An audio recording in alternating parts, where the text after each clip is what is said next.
Good morning and welcome to another episode of Science Radio. In today's segment, we have the latest from the world of science. Pune has a large enough number of deaths from cancer, and many of them have diabetes. Is there a relationship between cancers and diabetes? We also covered the CSIR Foundation Day celebrations held at NCL on 26 September. My talk was basically on how an organism survives under stress. Here's a look at some of the conferences happening around India in the month of December. International Conference on Water Cooperation and Conservation for Inclusive Growth is being held on December 10th here in Pune. This is Science Radio on Vidyavani 107.4. Aditya and Krishna are here with me with Science News. Hi, I'm Krishna with Science News. I'm Aditya with Science News. The rainy season is coming to an end in India, and the recent issue of Current Science has come out with a new classification of districts on the basis of climatic data between 1975 and 2005. The earlier classification used data prior to 1970 and does not consider the possible changes in climate. Moreover, the datasets relating to rainfall and evapotranspiration have also been becoming more precise in the recent years. The paper claims that this new classification is more useful in agricultural planning at district levels. Some people are highly motivated and some others are not. Why is it that some people study more and work more and some others slack off? Is it something in our brain? The latest issue of the journal Molecular Psychiatry reports that perhaps the dopamine 2 receptors in the part of the brain called ventral striatum may be responsible for the differences. Dopamine is a well-known neurotransmitter known to be responsible for response to rewarding stimuli.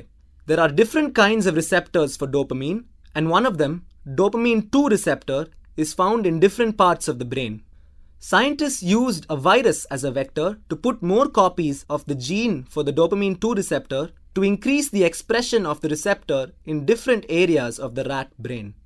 When dopamine 2 receptor was increased in the ventral striatum, the rats showed increased motivation measured by instrumental learning, willingness to work towards goals, and modulation of behavior by rewards.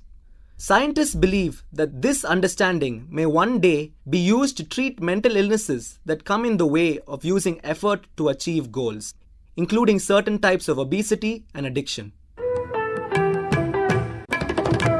Chemists usually consider 2 or 3 chemicals at a time in a reaction. But when there are a large number of reagents and products and they interact by catalysis and inhibition, producing feed-forward and feedback cycles, the story becomes too complex for most chemists. Without knowing the kinetics of the individual component reactions, can we write a master equation of such complex chemical systems?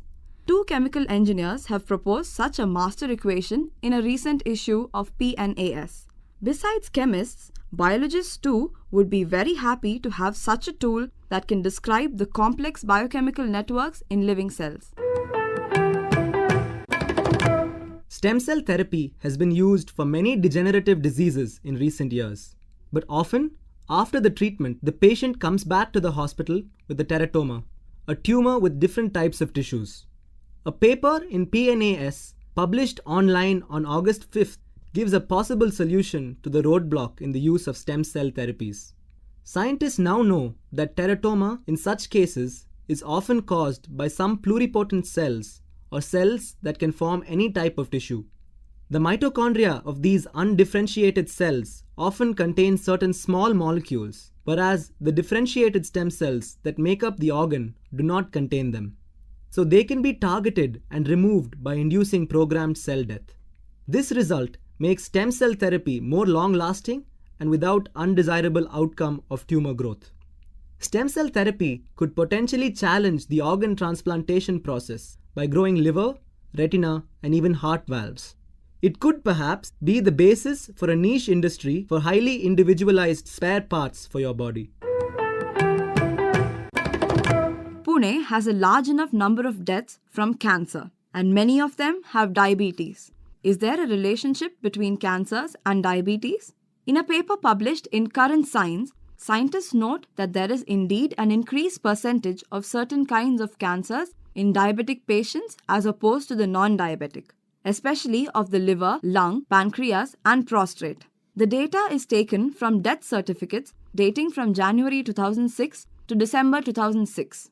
In 14,838 death certificates, 8% had diabetes and about 7% had cancer.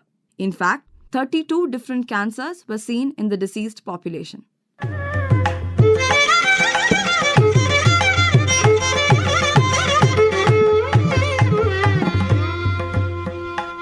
The CSIR Foundation Day celebrations held at NCL on 26 September.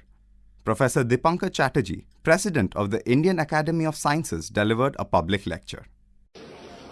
I'm talking to Professor Dipankar Chatterjee. He's here at NCL for the CSIR Foundation Day celebration. He delivered the lecture today. So, Professor, could you just give us a brief synopsis of My the talk was basically on how an organism survives under stress. There are two models, feast model and famine model. Feast model, you have a lot of food available. Famine model, no food available. So the organism adopts the gene expression pattern to survive. I have worked on this area like many other people around the world, and we showed that how two small organic molecules, guanosine tetraphosphate and cyclic di-GMP, both guanosine derivative, monitor the gene expression alternatively. I presented that work. My third work was how proteins are synthesized to wrap around DNA and control the DNA So, degradation. the work that you presented, any impact? I believe so. I believe it will be very helpful to understand the mechanism of gene expression pattern alteration by proteins and by small molecules.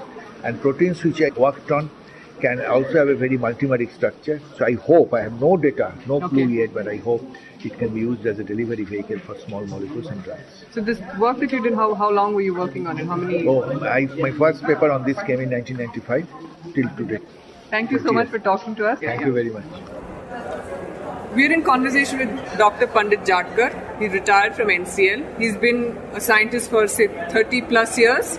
So could you please tell us how science has changed in the 30 years that you've been a scientist? So I have completed in NCL CSIR for 38 years and 4 months. I joined NCL on 5th November 1974 as a senior laboratory assistant. And then I come step by step upwards by open interview and by departmental promotion scheme, and I reached to the post of principal scientist. I came here in NCL to serve the nation, and when I came for the interview, I just read the motto of the NCL. The purpose of this laboratory is to advance knowledge and apply chemical science for the good of the people. And that sentence inspired me like anything. To start with, I worked on affiliates projects. Then IPCL Baroda. I got appreciation letter from the director also for the same. 7 to 8 projects are there running in different industries in India. That's very great satisfaction to me throughout my life. Having 3 mothers, ek my farm, my real mother, and this NCL, I considered it as my mother. And now that you retired, And I am now doing farming.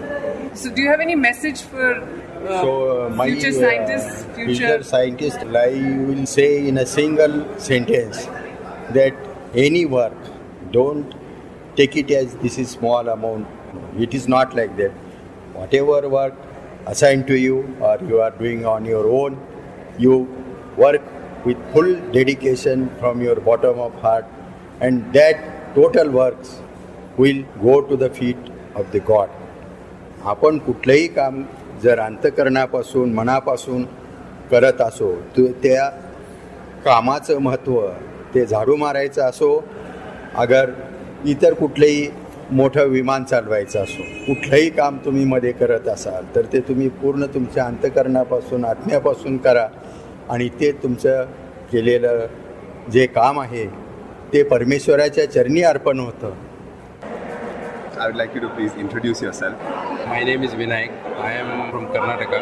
I did my school education in Karnataka and college education in Pune at Garware College. In 73 June, I joined NCL. Here I joined in the capacity of senior lab assistant.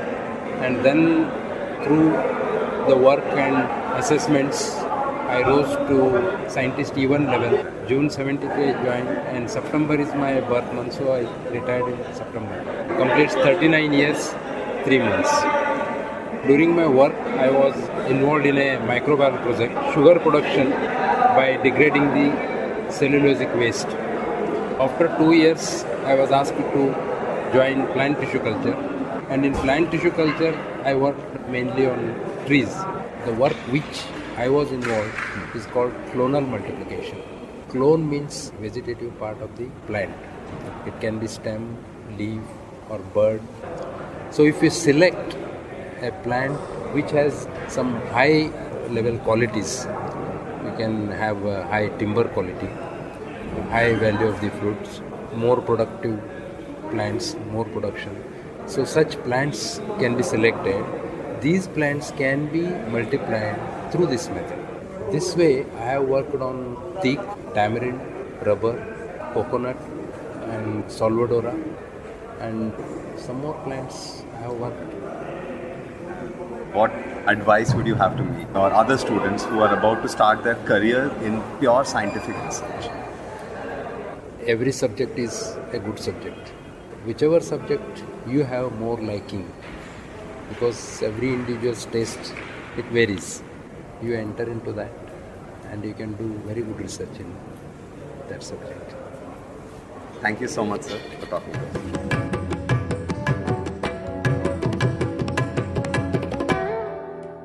Hi, I'm Neeta with a look at some of the conferences taking place in the first half of December 2013. International Conference on Sustainable Development is being held on December 4th in Chandigarh.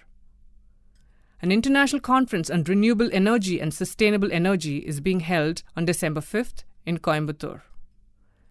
International Conference on English Language and Technology on December 6th at Calicut. International Conference on Biotechnology and Human Welfare on December 6th at Tanjavur.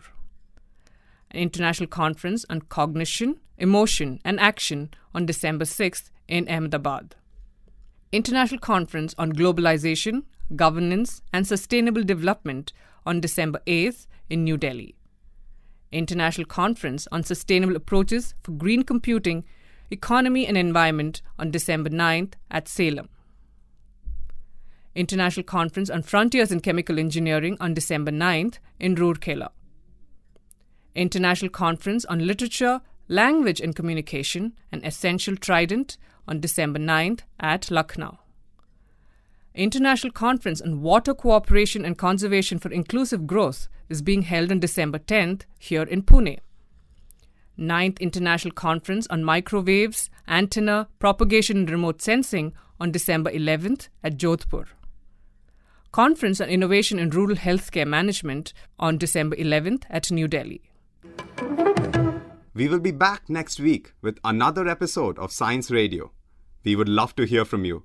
Do write to us. Our email ID is radioiserpune, radioiserpune@gmail.com. This is your host, Saurajit Basu, signing off.